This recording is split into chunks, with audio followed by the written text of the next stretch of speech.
welcome back to the Cover 3 podcast here on CBS Sports. That's Tom Fornelli. That's Danny Cannell. I'm Chip Patterson coming to you live at youtube.com/cover3 and everywhere you get your podcasts on demand. Thanks for hanging out. Smash that subscribe, smash that like, and come and join us in the chat, a.k.a. the Cover 3 Tailgate. We're 9:21 a.m. Our friend BL1632 said spring previews, real football talk. Let's go. That's right, because as you see here in the headline, we're just going to go ahead and open up that 2026 book. We're going to all of a sudden start writing in our initial opinions, give you our initial thoughts on what we are looking for out in spring practice as spring ball gets going around the country here in the month of March. Fired up to do so. Always a fun part. We'll be doing lots of ways to tackle spring practice, including once we get to spring games, a little bit more team focused, what we want to see going into a weekend.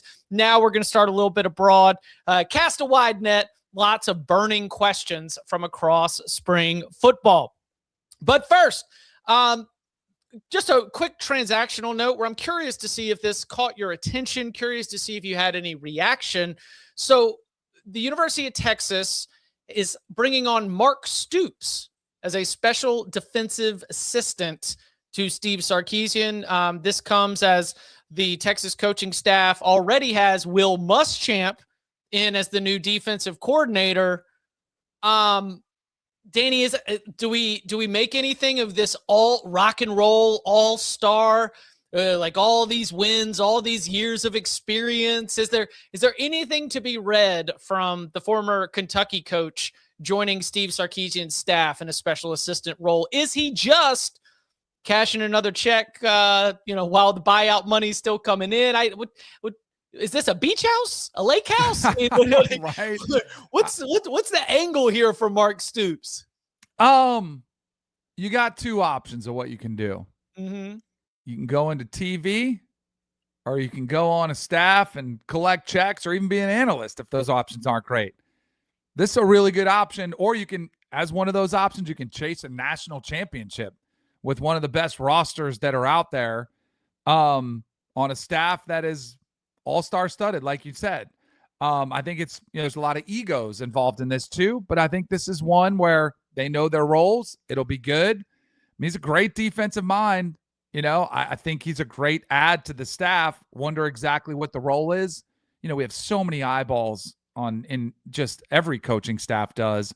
Like, is it a difference maker? No. So I don't know if it's not changing my opinion on Texas one way or another. It's just kind of an interesting hire. It's interesting though, right? Yeah. I mean, it was something they go, okay, because of it is Alabama-esque behavior from Steve Sarkisian to be able to continue to welcome in all these minds. What'd you make of it, Tom? I think it's Sark carrying on the tradition of his mentor, Nick Saban, and his school for wayward coaches at Alabama for all those years. I think that it makes sense for Texas bringing him in because, as Danny mentioned, pretty damn good coach, nice voice to have in the room, is a nice person to help out.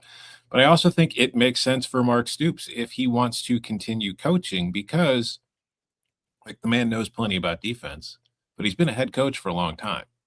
And odds are Mark Stoops' next job will not be, unless he wants like a G6 school, he's probably not going to be a head coach.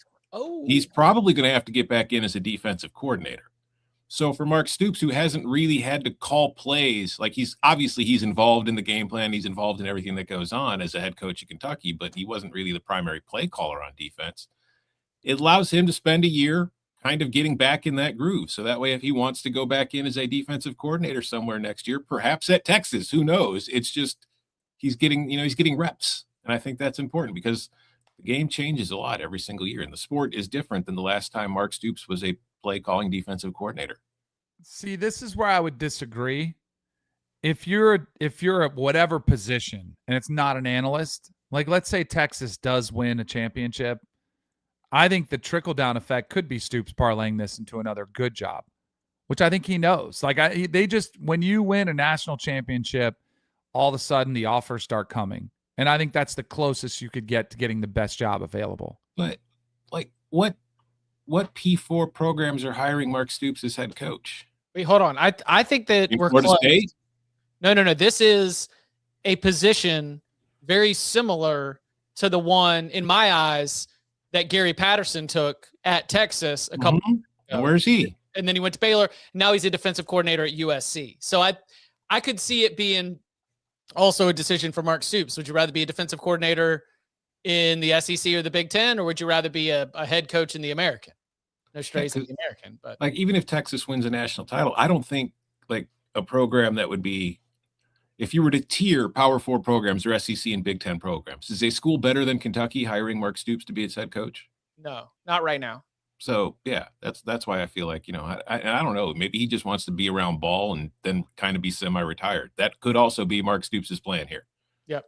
Again, to me, as I just imagined the way that these meetings are going to go, you've got new voice in the room with Will Muschamp. You're adding to some of those new ideas that are coming into the game planning side of this. Steve Sarkisian, still Texas fans, we see you. Texas fans, we hear you. Texas fans, we work with many of you.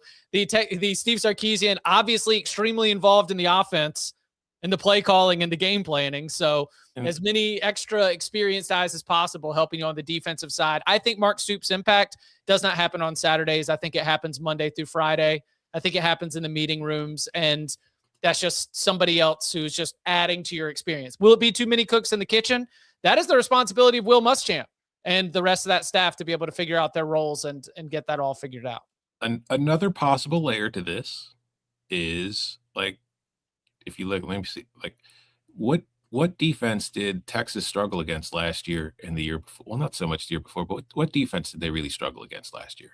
Kentucky. Yeah, they needed overtime to put up 16 points. So now you've got the guy behind that defense in the room. So like he's there to help the defense, but he's also there to help the offense. Great call. Love that there. One last quick item, and then we'll hit a break and then get into the much more impactful discussions that include what's going to happen in spring practice. We're starting to hear more and more voices coming out to join a chorus led by Tom Fornelli in support of a 2014 playoff. Tom Fornelli's been leading the charge. I know that Josh Heupel, he reached out to you. He's been joining the crusade as well. The reason I wanted to address this is, there is a belief that the Big Ten is the only conference that is pushing or pursuing a 24-team college football playoff. And while the high level Big Ten and SEC can't agree, this is a Cold War, this is a Civil War, I don't really know if all of the important voices in the Southeastern Conference fall in line with that. So whether it's Kirby Smart, whether it's Josh Heupel, Tom, are you surprised to see some of your fellow party mates in this debate really starting to go public with their support? Not at all. Not at all. First of all, it is preposterous that SEC fans ever thought that this was just going to be a Big Ten thing and didn't think that the SEC coaches and schools would want to be in it and want to be involved in it, when the SEC has proven time and time again that it cannot compete at the 4-team level or the 12-team level. It needs a 24-team playoff just to get some teams in there to give it a chance. So those early round games are the only ones the SEC is capable of winning. They can't get to the end. So, of course, they want a 24-team playoff, but also because, like, what coach doesn't want more teams in the playoff? Every single one of these coaches, who all share like 3 agents, all have the same bonuses put in their contract. If I make the playoffs, I get an extra 100, 150, 250 grand, whatever it is for every single one. Of course they want more playoff spots, but it also comes with the other side. It's going to lead to more coaches getting fired for getting to the playoff and not winning once they get there. And we saw that with James Franklin, who had been there forever. Suddenly the playoff expands. That's great news for James Franklin. Yeah, it was until he didn't get to it. And then it's like, wow, you can't even get to a 12 team. We got to get you the hell out the paint. So it's coming. I said it when it first started, even before I was, leading the vanguard. Once they started proposing it, they don't float that stuff out there if it's not their intent in the long run. And it will come as this sport continues to evolve the same way that professional leagues have. The money goes to the postseason. Those are what the TV networks are most willing to pay for, because you can slap the word playoff on it, and that increases the ad rates, that increases the eyeballs on it, that increases the money for everybody. So you have to have more playoff games. And I mean, I know I'm doing it as a bit, or at least our listeners know it's a bit. I clearly am not for it. Philosophically, whatever. There we go. Words are tough. But the reality of the situation is that the way this sport has gone, this 24 team makes sense in the current landscape of what the sport is. And I do kind of laugh at everybody. Like a lot of our media brethren are like, this is the last straw. This is the stupidest thing ever. Like in the last few years, we have seen Cal and Stanford join the ACC, the Pac-12, the Oregon, USC. These guys are in the Big Ten. But a 24-team playoff is the dumbest thing you've seen. That's the final straw. I mean, come on. The sport is not what it was 10 years ago. So let's stop pretending it was what it was 30 to 40 years ago when you were kids growing up watching it. It's a logical step. This is what happens in every single sport. Doesn't mean you have to like it, but let's stop pretending this is like this is the final straw. I can't deal with this anymore. I think you nailed most of it. I think probably the thing that resonates with me more than getting to the playoffs and losing is just getting to the playoffs makes you feel better, gets you a little bit off the hot seat. Like it does add to that pressure specifically that's on SEC coaches. You are judged against, did you make the playoff? And I think then you worry about that later. I mean, we see this in college basketball. We're expanding from 68 to how many more? 76. So we're going, what's the number? I know at 92 was no. 76 will be the next step there. But even and we're taking it. But even coaches will be like, yeah, that's great. We want more teams, more access. It's great. Like, and that clearly is Auburn. Golly. Mm-hmm. Yeah. I went 17 and 15. I won more than half my games. I deserve a shot to prove I'm the best. Ignore all those 30-point losses on my resume. Those don't count. The floated format again. The reason why I think I was glad that those two, the Heupel and the Smart and everything kind of got tied together.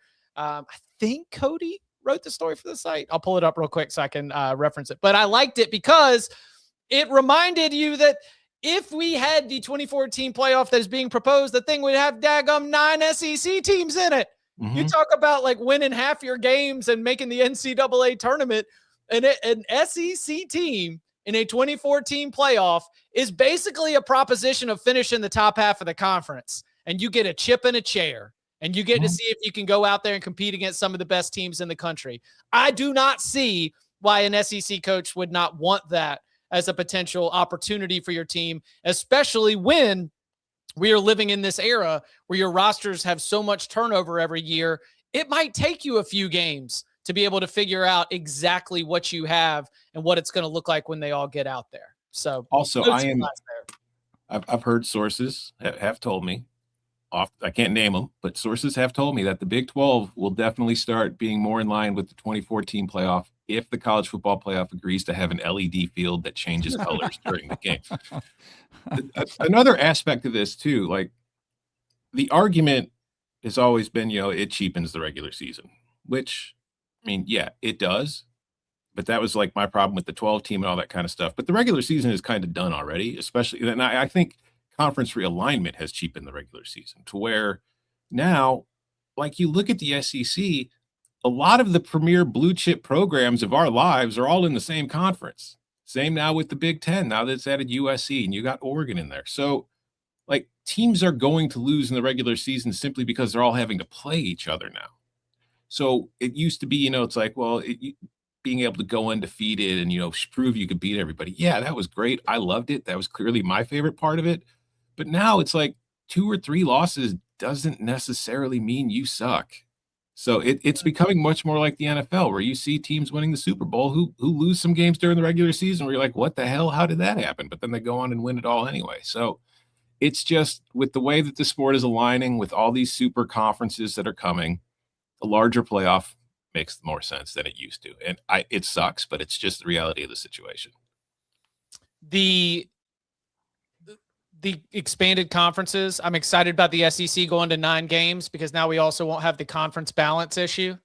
We've seen some teams be able to really capitalize. We've seen some teams be really hammered by not having that balanced schedule when they just had like 12 teams and you would go out there and play everybody in your division and then a cross division and then a rotator.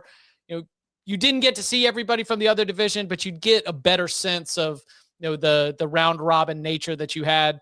Now, now I'm excited about a 9th game so that you can have a little bit more balance to what that final schedule and what that final record in the regular season ends up looking like. Because when you said that, Tom, I was thinking expanded conferences have cheapened the regular season. Yes. Because records don't mean the same anymore. Correct.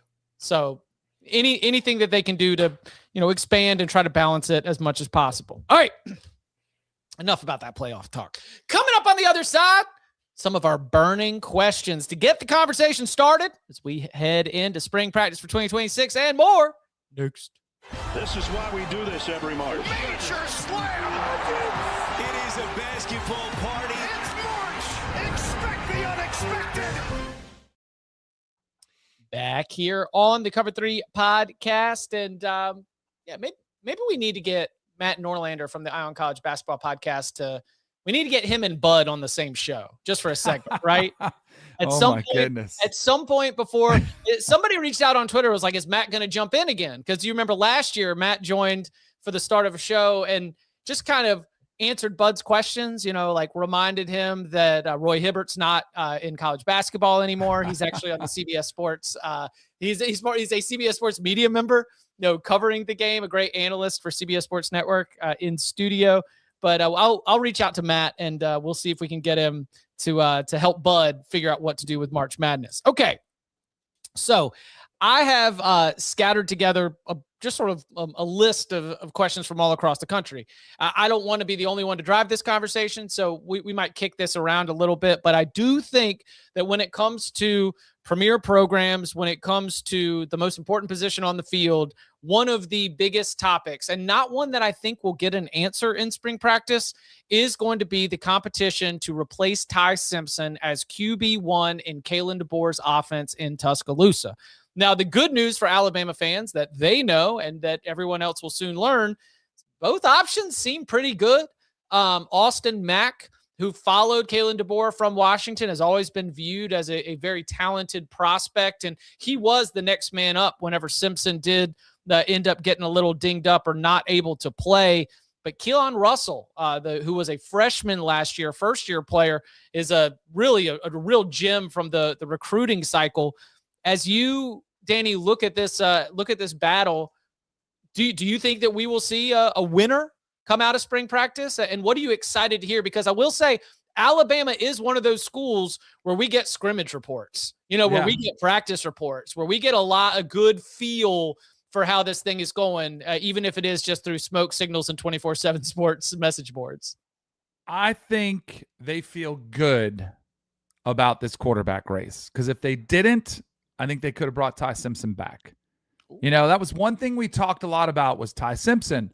Where is he going to transfer to? And he didn't want to harm his legacy. He didn't want to play anywhere else besides Alabama. Well, was Bama not an option?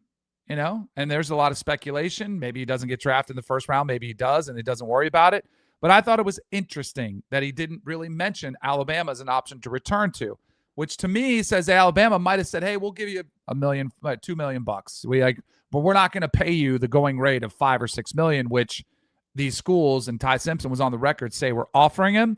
So I do think Alabama feels pretty good about it.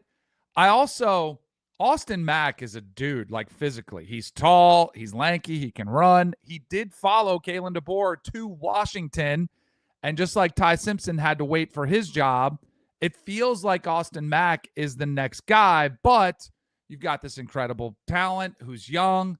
I think this is going to be a really interesting quarterback battle that takes place, because also if Austin Mack felt like he wasn't going to win the job, guess what he could have done? He could have hit the portal and gone somewhere else. So I think this one is a really good quarterback battle that's taken place. I kind of lean toward Austin Mack, just being the guy that's more familiar with the system, having sort of more experience, but it wouldn't surprise me all if Keelan Russell's the guy when it's all said and done. So I think it's open, but I would definitely give the lean towards Austin Mack. Getting nostalgic here. I feel like for the first time in a long time, at a quote unquote blue blood program in the spring, which we all know how I love spring football. It's the most important time of the year. But I feel like we have a genuine quarterback battle. And that's really not often the case anymore with the way that the transfer portal works. last year, I know Ohio State had one and Oregon had one, but I don't think anybody really felt like it was going to end up any other way besides Julian Saint and Dante Moore, although Ohio State maintained that Lincoln Kienholz was very much in the running the entire time. But I do feel like this is one of those situations where I don't think it'll be over by spring. I think this is a genuine competition. I think these are two very talented players who both have a legitimate shot to win this starting job. I'm with you, Danny. If I had to pick one right now, I would pick Mac just because he's been in that system longer, and I feel like he's got somewhat of an advantage there. But, I mean, Keelan Russell, I've heard really good things about him, so it wouldn't shock me if he ends up winning the gig. It's interesting. It's one of those spring storylines where we talk about him every year and we just kind of discuss it, and I sit there not really caring. This is one where I will actually be following because this one I feel like will have a very large impact on the 2026 season. Eric in the tailgate references that we did have one with CJ Carr and Kenny Minchie last year. And that one, you think. know, like you never know exactly how much they are. But I had talked to Jerome Bettis and he was telling me, man, this thing is close. Kenny Minchie's really turning some eyeballs. And then CJ Carr goes out there and has this unbelievable season, which maybe it was that close. And that is a great sign for Minchie. I think CJ was better because of Kenny. Right. That is a competition. That is reckless for me to say from Raleigh, North Carolina, and not South Bend, Indiana. But the sense that I get is that the excellence that we saw from CJ Carr during his first year as a starter had to have been helped on some level by a player who is good enough that Nebraska and Kentucky are fighting over his services for the 2026 season. So there is no way you can simulate the pressure of being the starting quarterback at Alabama or Notre Dame, and there's 80,000 people, and you're going against Miami or you're going against Georgia. The closest thing you can do to simulate the pressure, and it's a different type of pressure, is you have to earn your job. Like you have to compete. You have to realize if you don't play well at practice today, you could get benched and lose your job. So coaches use these competitions to find out who is ready to handle the magnitude of the moment. And sometimes you can get fooled. Like you see guys that are awesome in practice, even though it's full go. And, you can get fooled. But the most time, the reason these quarterback competitions play out is you're trying to see who can handle the pressure. If Keelan Russell does not win the starting job, I will not be alarmed because Texas has a quarterback who sat for 2 years after coming on campus as a 5-star. I think that in some programs, we go so fast to rush that blue chip 5-star QB to up to QB1 that there have been a couple of examples, and they are only at some of the most talent-rich programs in the country because those are the only places that can afford that. Because anybody else, it's like, oh, shoot, you got a player that good. You got to put him out there. But I am not going to panic if Keelan Russell is not going to end up winning this job. It's very possible that much like Arch Manning in Austin, he's there. He's in the program. He's going to continue to work. And when his number is called, he'll be ready to go. We'll see. I want to put a pin in this conversation for a reminder later in the offseason that, Chip, you better be 10 toes down and taking the season total over for Kentucky when we lock him up later. Because if Kenny Minchie was so good that he made CJ Carr better, then Kentucky's going to be a really good football team this year. Kentucky's good. You know what? They're 400-1 right now to win the national title. You better put in a future. I mean, they're that good. Listen, Chip's takes on futures can come at another time, but I mean, that money ain't do no good. You ain't get no interest on that. Come on. All right, so I will stand 10 toes down that Kenny Minchie's a good enough player that Will Stein wants him and scooped him up from Nebraska, and that is a value above replacement player according to the market. That is what I'll stand 10 toes down on. All right. What about Tom? Do you want to take us somewhere else? I've got a couple others that we can do. You can grab one. Burning questions for spring practice. Bryce Underwood, the new Michigan offense. How is that going to? I mean, obviously, this is a team that won a national title 2 years ago. Had a quite tumultuous end to their season last year with Sharon Moore and everything that went down there, and now kind of out of nowhere, like Kyle Whittingham is the new coach of Michigan. Imagine if 12 months ago, we're sitting here in March doing spring training or spring football, and I'm telling you, a year from now, Kyle Whittingham's going to be coaching the Wolverines. So Jason Beck's offense, we saw what it's been able to do for the Utes. Will it be a good fit for Underwood? And also, you think of how Bryce had last season, and I did my Big Ten quarterback rankings this week, published on CBSSports.com. You can go read them there. I wrote about this, or at least this, like Bryce Underwood was a freshman last year. Very talented freshman, had lots of ups and downs, like you would typically expect. Is this another freshman season for Bryce Underwood? Because now he's got to learn a brand new offense with something it'll be very different than what they were running last year. So this is a very important spring for Bryce Underwood. It's a very important spring for that offense as a whole. Can they get the most out of him? Can they help get him prepared? I think what's working on his side is that now he's been there for a year, so he knows what to expect, both from the offseason program and how that's going to work, and also just the weekly routine of playing in the season. So he's better prepared for that. But it is still a new offense that a young quarterback has to learn. How is that going to impact him? How's that going to impact Michigan going forward? So I think it's a very important spring for the Wolverines as far as installing everything and helping him get a head start. Y'all remember Garrett Schrader? The old Syracuse quarterback? Yep. I was doing a little Jason Beck sort of like go peel all the way back because the Bryce and Garrett Schrader doesn't have the same skill set as Bryce Underwood either. But it's just I'm trying to put all these different pieces together to look for what I'm going to expect. Now, Kyle Whittingham says it seems to indicate that he wants to be able to spread the field but still be able to run the football. Danny, what do you think it's going to look like as we try to take all these different pieces of what we've seen from Utah, what we've seen from Jason Beck, what we know for Bryce Underwood in terms of his talent? I don't know what we're going to see in the spring game necessarily from Bryce Underwood, but what do you think would be the install? What do you think would be the best way to give Michigan's offense the best chance to be successful? I think giving him a better supporting cast around him. Having a better run game, having a better offense. But receivers, we've talked a lot about the issues they've had at receiver. The best coaches play to their players' strengths, right? You don't force what you do and say you have to learn it. I've been with coaches that are like that. That is the worst. But you play to your players' strengths. Bryce Underwood is still a very raw, like piece of clay that still needs to be molded, into what he's going to be. So the best way to do that is to give him a supporting cast, help him, get him better talent around him, get him better opportunities. Remember last year we were watching the first few games. We're like, where are Bryce Underwood's legs? It was like, well, they haven't really used him that much. And he really was not that electric of a runner all season long. He was adequate. He was able to, run the football some. So I don't think you would expect that to change much. I think you're going to use his mobility, but I think the best thing that they can do is give him better support. Give him a more consistency around him.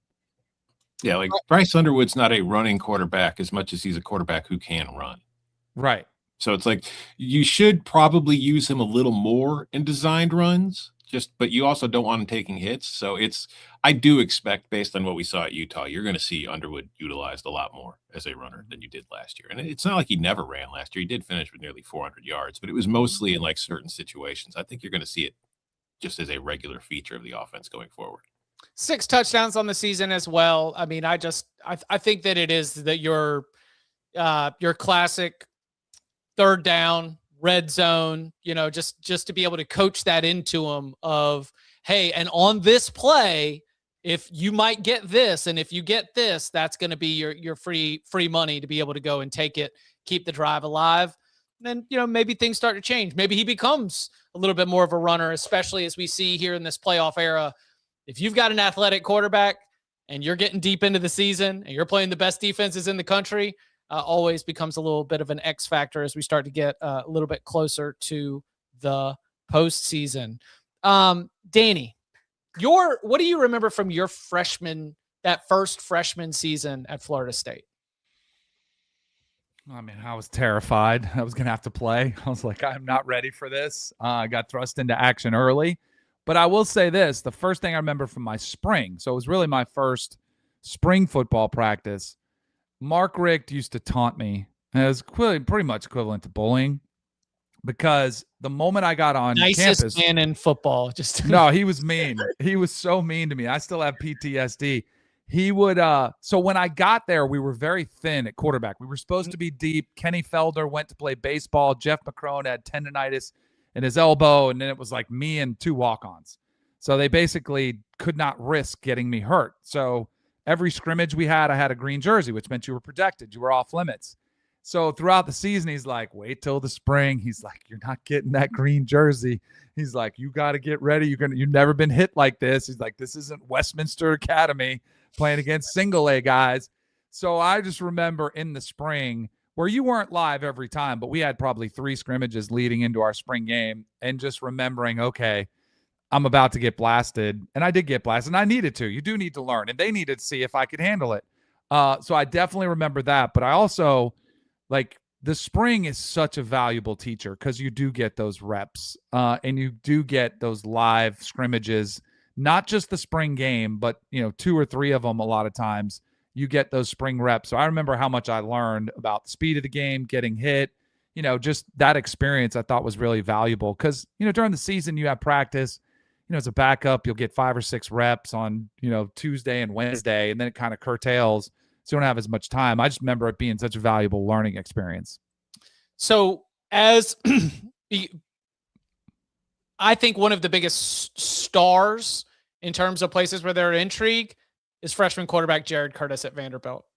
I mean, I had a different mindset than kids now. Like kids. Oh now, yeah. I know. I was going to say, like, imagine it was now, normal to redshirt. Yeah. But I think he's probably already there, right? Which is something we didn't see, at all. He's probably already been there through January, getting off-season workouts. Probably already did bowl practices.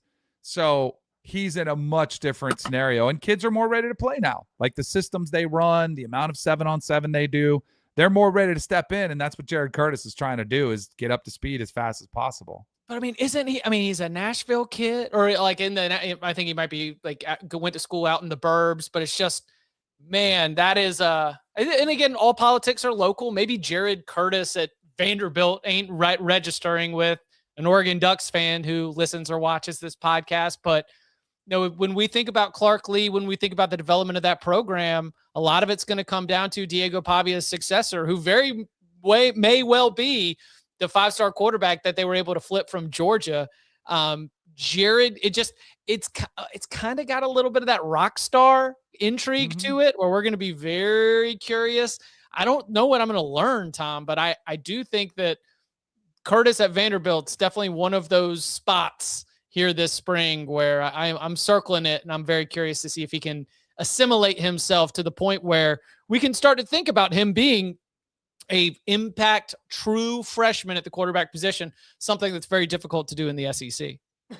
It's going to be tough. Like I don't think you should expect Vanderbilt to have the same kind of season it had last year, no matter how good Curtis is, because you look at the sport, and in recent years, like, veteran quarterbacks are what win in college football now. You don't really see a whole lot of freshman phenom quarterbacks step in and have immediate giant impacts.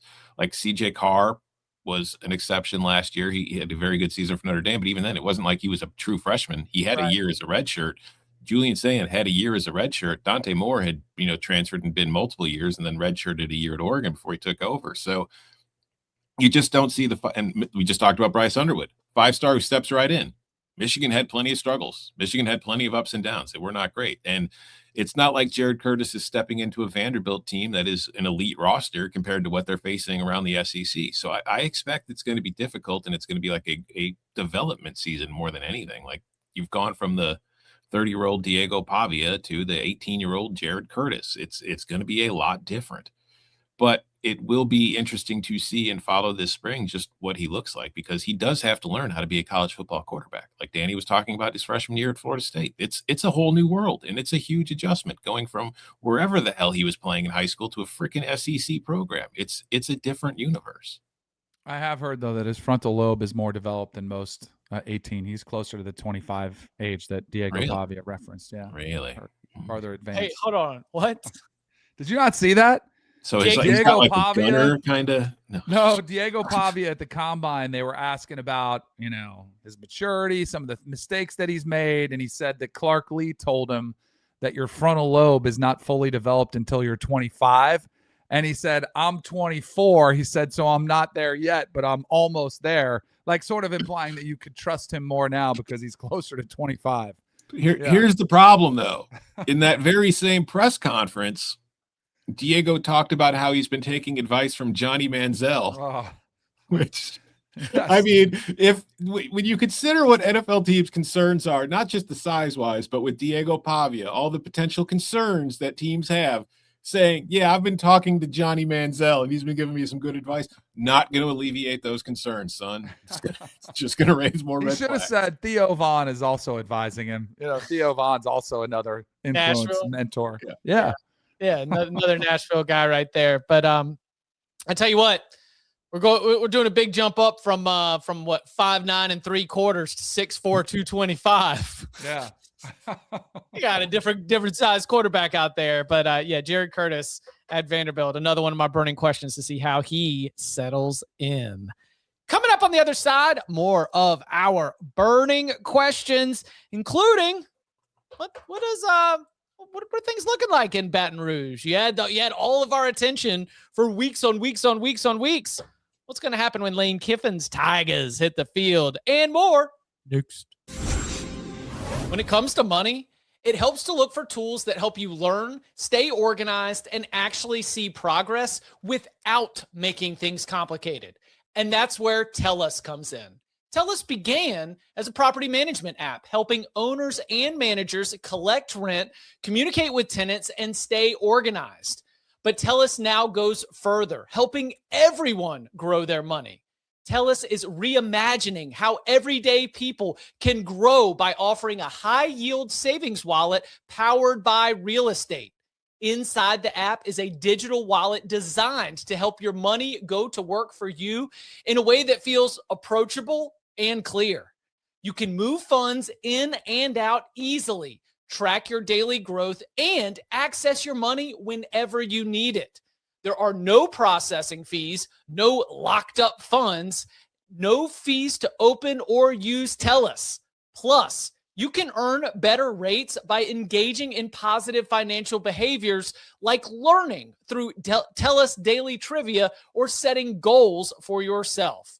Learn more at TELUSapp.com or search TELUS, TELLUS, in the Apple App Store or Android Store.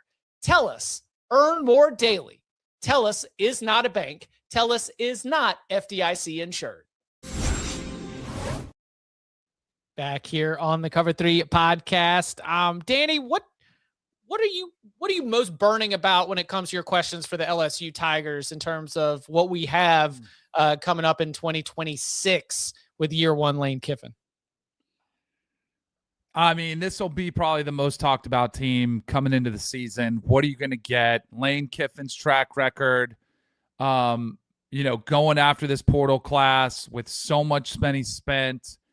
I will say I'm probably most curious, Sam Leavitt, his development, as a QB in his system. I had talked to some coaches on the Arizona State staff following their playoff appearance that year. And he had played a little bit, played pretty good. He was kind of coming up, and I was like, hey, what's he like? And they were like, he's a dog, man. Players love him.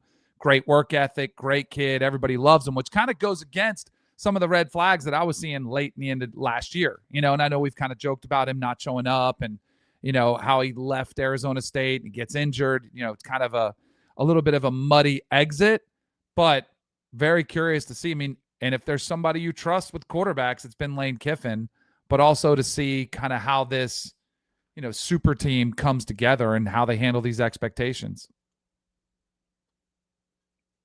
I mean, the expectations are high. You better not waste time. Yeah. Here's what I love about this. The same media crew that got chastised by Brian Kelly, remember? Mm-hmm. For a group of professionals. They know who's who and what's what.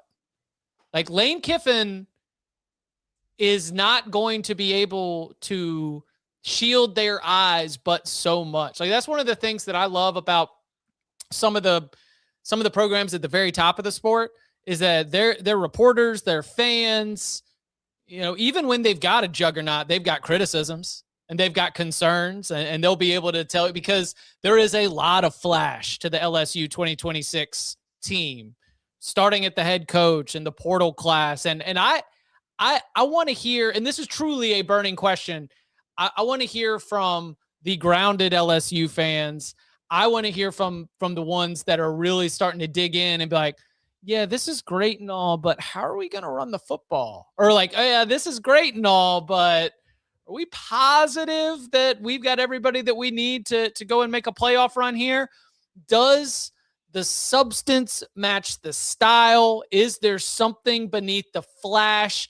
I don't know right now, but when we're talking about spring practice burning questions, stuff that I am keeping an eye on, I trust that the LSU football community is not going to let Lane TikTok his way past any kind of concerns. I mean, this is the real show now. This is we don't care if you just won a national championship. We like, if we think that you can't cut it, we're going to run you out of town. So a lot of money, a lot of attention. My burning question is going to be answered only by those who are close to that LSU program. Where are the real concerns here? Because it is easy to say Lane Kiffin, top portal class, Sam Leavitt, college football playoff. I mean, come on. So give me the rest of it. That's what I'm looking for. I'm excited to find out the meat, and I'm counting on LSU to the community to be able to help fill me in there. But you know what's this is Lane Kiffin we're talking about, who's posting pictures and reposting pictures from Mardi Gras, and Fat Tuesday. And like, it's going to be, until we get the substance of the regular season, we're going to have so much content and fluff that he's going to provide, because that's who he is. Oh, I will yes. I will anxiously be awaiting, exactly what we're going to get. I mean, can you imagine SEC Media Days? I mean, that's going to be an absolute circus, which it is every year, but my goodness. The social media families will be fed by Lane Kiffin and LSU. If the SEC wants to go full WWE, you put Ole Miss and LSU on the same day. Oh, you just back to back. You they're create the first conference game that they're playing, right? Yeah. September. Yeah. You just create the possibility that Pete Golding and Lane Kiffin pass each other in the hallway, and your SEC network cameras can catch it, and they can fabricate. Hey, like I said, Tom, we're going WWE here. I mean, it ain't gonna be real coach beef, but we can. If you want to drum up, so nobody tells Pete anything, and Lane just hits him over the head with a chair. Like, I mean, our colleagues at SEC Media Days last year said it was boring. Remember when we caught up with them at Big Ten, and they were like, "Man, ain't nothing to happen there." Yep, it's gonna be real different when you get Lane Kiffin in the house. Danny, where are your eyes going as you scan the country and you start to think about where your burning questions are, what you want to learn from spring practice? Two jumped out to me. One's probably, unrelated to what you're going to get on the field, but Damon Williams of Washington. I saw that in the rundown. That kind of jumped out. Jed Fish, like that relationship. Like, they need to be back together, on a field, working hard together to kind of gain some of that trust. But the other one that I saw that jumped out to me was the whoopsie daisy king. Like, this is a massive year for Matt Rhule. And yet he's not under pressure because he just got this massive extension because of the Penn State rumors. So it's not like true pressure, but he needs to have a big year. And I actually think that Anthony Calandra is somebody. Florida State brought him in. I think there were several schools interested in him where, he played really good for Dan Mullen. He is somebody who can utilize his legs way more than Dylan Raiola could, because Dylan Raiola was a pure pocket passer who got exposed when their offensive line could struggle to protect. I'm kind of curious to see what Dana Holgorsen does with Anthony Calandra and how he kind of utilizes that athleticism and how he can develop him, because it is easier to coach up a quarterback who can run the football as much as Calandra can. We all know I love Jed Fish. Yeah, I was gonna say. Oh, I thought you were gonna say Anthony Calandra too. Yes. A lot of love for both of those. Jed's been good to us. He was on this. He had a quote last week that amused me a lot, because he was on another podcast. Not going to name him, hosted by two dorks whose names begin with A.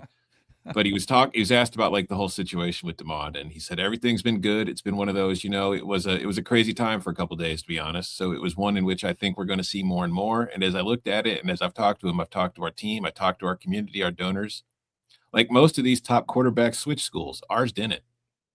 Oh, feel I like did you're see that leaving, spin. which That was is a great true, mind 100% true. But you're leaving a lot of context out of there, Jed. You're leaving a lot of so.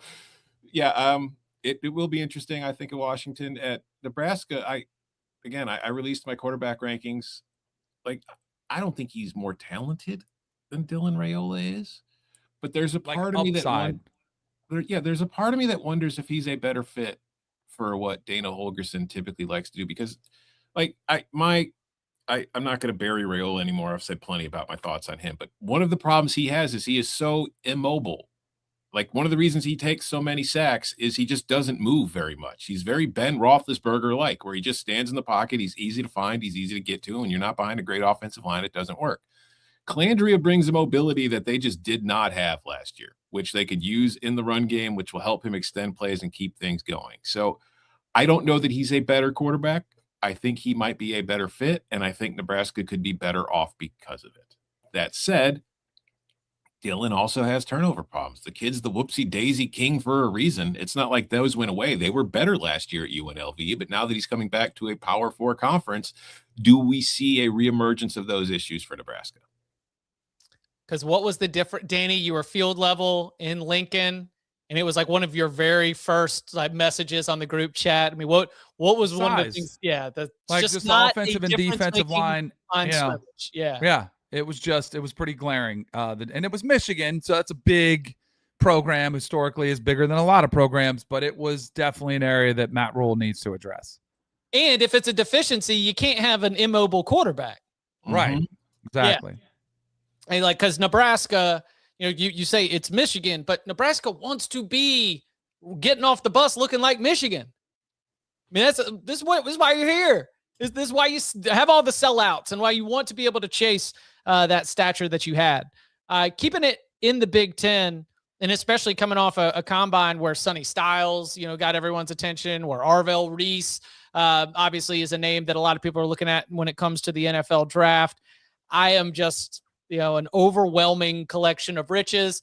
I'm just excited to learn the next crop of playmakers for the Buckeyes, because there are two traditions when it comes to Ohio State spring practice. We've got, we figure out who some of the next guys up on defense are. This year it was an Arvell Reese, a Caden Curry, kind of figuring out those names. And we also have a superstar wide receiver. And we've got Chris Henry Jr. This year. Do y'all remember Marvin Harrison Jr., his spring game? We had 3 touchdown receptions, and we had all come into that game looking for Jackson Smith and Jigba, I think. And then all of a sudden, it's like, what in the world do we have here? Jeremiah Smith is one of the biggest stars in football at any level, but I'm going to go ahead and throw down I'm going to throw down a prediction that if Ohio State spring game does end up getting televised, that it will include some wow plays by Chris Henry Jr., because that dude's so unsurprisingly extremely gifted at the position. Also curious to see what Arthur Smith does. Do you see? I mean, I don't think you're going to be able to tell. Definitely not in a spring game, and it probably doesn't even show up until, they play somebody where there's point spreads within a touchdown, because they might not even face many with that. Texas early like that. You will. So I guess you will see it early, but we won't learn until that game. But I'm kind of curious to see, what sprinkles he brings, what identity the offense has. Does it change that much? I don't expect to see too much different, but I do think that's something to keep an eye on. Yeah, we'll actually get to learn the playbook that Ohio State's going to use in about 8 of its games. It's in the spring game. They use the spring game playbook for all but don't like show them anything. Yeah. All right, DK. I know you got to run. We'll be catching up with you tomorrow for our mailbag Thursday. Tom, anything to add there, or another burning question you want to point our attention to? I've got 2 more burning questions. All right. One is not as related to spring, although it's the time to ask these questions. First, I'll start with Indiana. Like, how does Josh Hoover look? How do all these new faces look? Because they lose a lot. Like, they lost plenty off of the team 2 years ago, but they still also had a lot returning. But now, if you look back to the depth chart of the last 2 years, most of those guys, most of the major contributors have now moved on. Now you get Hoover coming in, you get Marsh at receiver. So you're bringing in more talent again to replace them. But we get our first look at the defending champs and see how this is going to look going forward. You have a lot of continuity on the sideline still. You're able to retain all your coordinators. So there's plenty of reason to think they're still going to be pretty good. But I mean, they didn't lose a game last year and they won the freaking national title. What are we going to see with a new quarterback and a whole lot of new faces? And then we're not going to find out this spring, but I'm kind of just starting it now. I'm going to go 10 toes down, much like Chip will not do about the Kentucky Wildcats. Oh, well, yeah, you are correct, sir. Clemson is dead. It's dead. It's not coming back.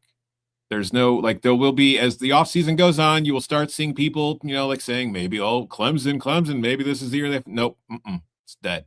We're going to see in the draft, there's going to be 3 Clemson players that go in the first round. Maybe, there's going to be a lot of Clemson players.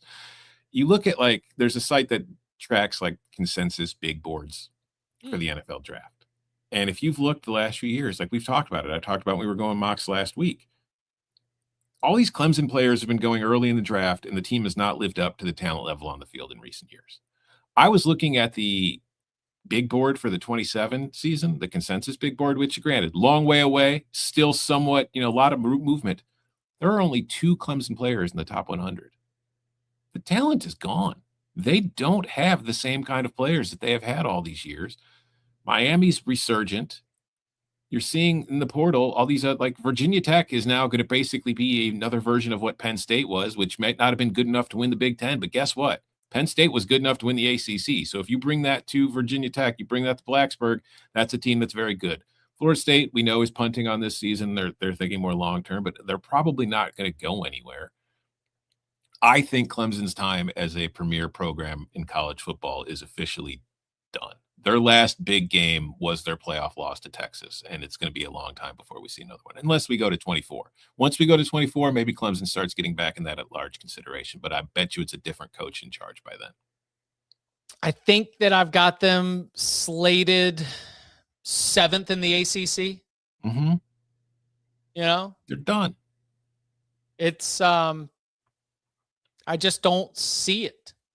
I see a noticeable gap, certainly with the Miami Hurricanes, but even with just some of that B+, A- level consistency that you're getting from SMU and Louisville, Yeah, Ryan's on a heater right now.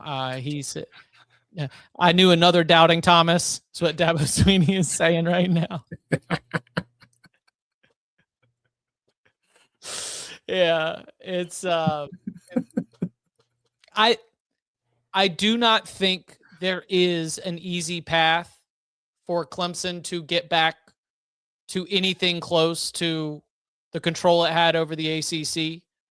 And I think that, unfortunately for Clemson fans who so desire that, I'm not sure their coach is going to pursue an easy path.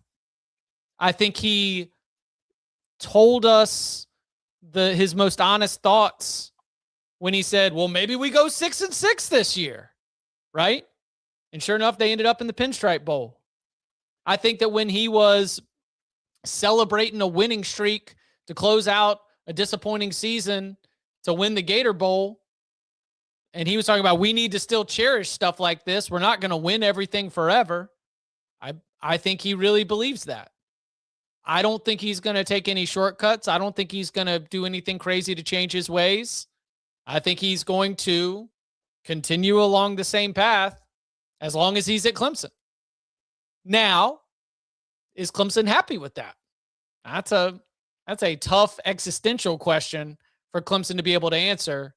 But to your point about the future mock drafts, they're going to have to do something that Clemson was not doing when it won 6 straight ACC championships and went to 6 straight college football playoffs, played in the national championship game 4 times and won 2 of them.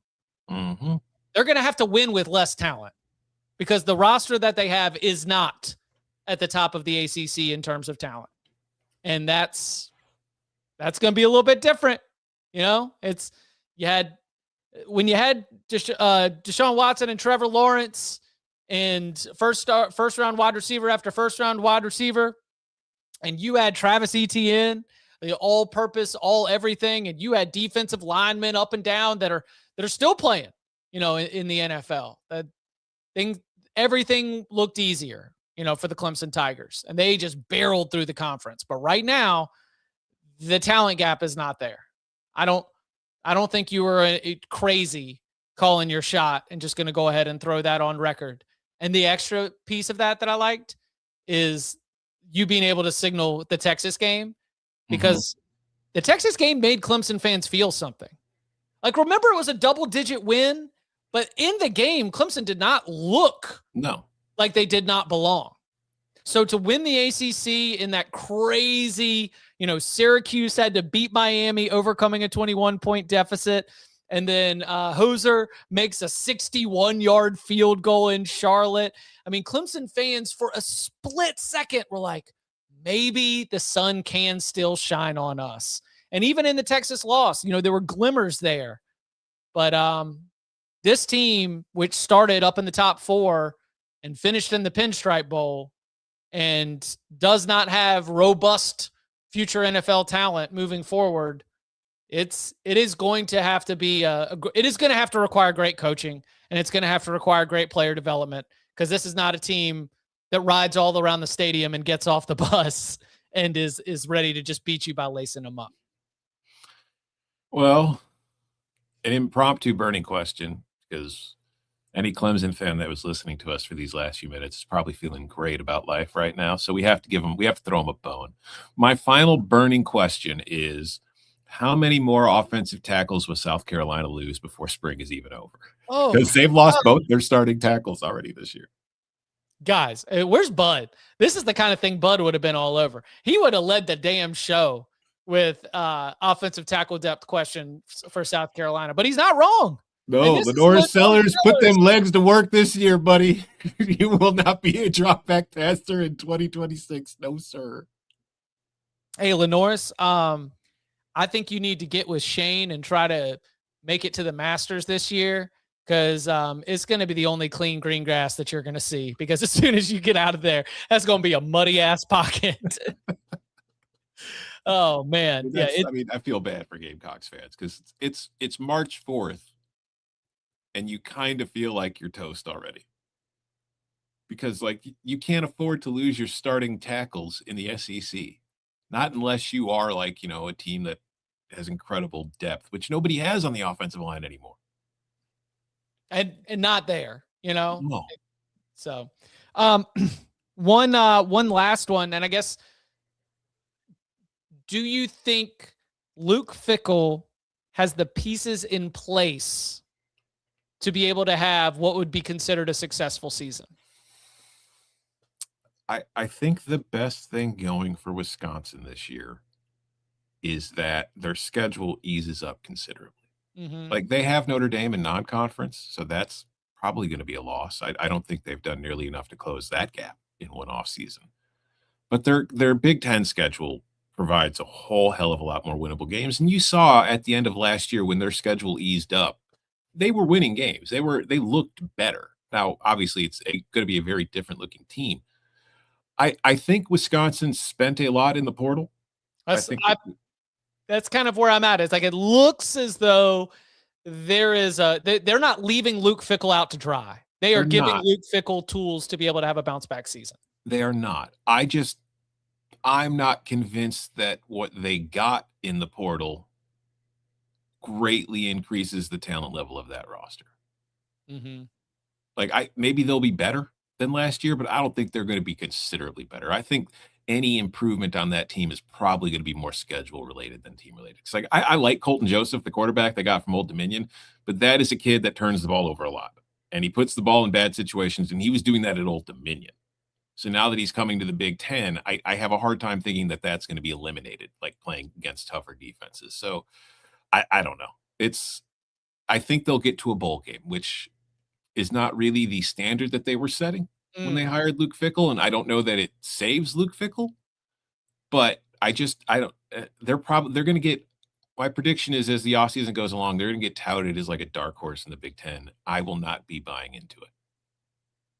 I mean, a dark horse to exceed expectations, to win more games than they did last year. But I'll agree with you there. It is fascinating. Wisconsin, because Wisconsin has its history, and because Wisconsin has so much passion behind the program, and because it does look like they are not hanging him out to dry, I think that it's fair to have some questions about whether or not they're going to be able to put it all to work. So it should be a lot of fun. All right. we will grab a couple of the questions from the tailgate today. We will add it to the big old bag of mail, and we will tackle it on Thursday, 11 a.m. Eastern time. Come and hang out. If you jump in the tailgate, and listen, the tailgate can tell you, you jump in the tailgate before a Thursday show, get in a good question. We will most likely be getting to it in the first early portions of the show. Love being interactive with y'all. So come and get in there, and you can follow him on Twitter at Tom Fernelli. You can follow me at Chip_Patterson. Tom, thank you very much. Thank you.